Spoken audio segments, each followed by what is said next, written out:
સુરતમાં ઉનાળો શરૂ થતાની સાથે ઠેર ઠેર મસાલાના સ્ટોલ ઊભા થઈ જતા હોય છે, ત્યારે શહેરના અલગ અલગ વિસ્તારોમાં વિક્રેતાઓ દ્વારા મસાલાનું વેચાણ કરવામાં આવી રહ્યું છે.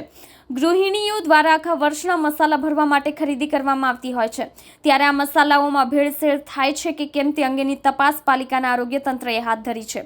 સ્ટોલમાંથી સેમ્પલ લેવાયા. આરોગ્ય વિભાગ દ્વારા રાંદેર ઝોનમાં ઉનાળાની સિઝનમાં મસાલાના ઊભા થયેલા સ્ટોલ પર દરોડા પાડ્યા હતા.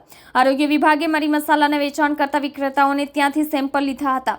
અડાજણ આનંદ મહલ રોડ પર લાગેલા વિવિધ મસાલાના સ્ટોલમાંથી સેમ્પલ લેવાયા હતા. સેમ્પલ લેબમાં મોકલાયેલા પાલિકાના અધિકારીઓએ કહ્યું કે હળદર, લાલ મરચું, ધાણા જીરું સહિતના મસાલાઓના સેમ્પલ લેવાયા છે.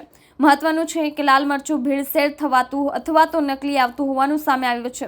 આરોગ્ય વિભાગે સેમ્પલ લઈ લેબમાં મોકલ્યા છે. જો સેમ્પલ નેગેટિવ આવશે તો વિક્રેતાઓ સામે કડક કાર્યવાહી કરાશે. HS Patel, food safety officer, Surat મહાનગરપાલિકા.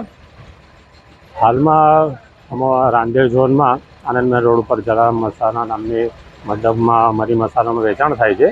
ત્યાં અમે ઊભા છીએ અને ત્યાંથી મરી મસાલાના સેમ્પલ લેવાની કામગીરી ચાલે છે. કયા મસાલા લોકો?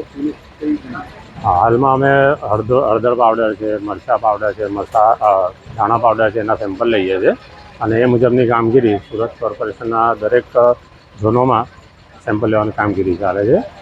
અને રિપોર્ટ કેટલા દિવસમાં આપશે? રિપોર્ટ આપણે બને એટલો જલ્દી લઈએ છીએ અને આવી જશે અને એના અનુસંધાનમાં જે કંઈ આગળની કાર્યવાહી કરવાની આવશે ફૂડ સેફ્ટી સ્ટાન્ડર્ડ એકના અનુસંધાનમાં એ પ્રમાણે કામગીરી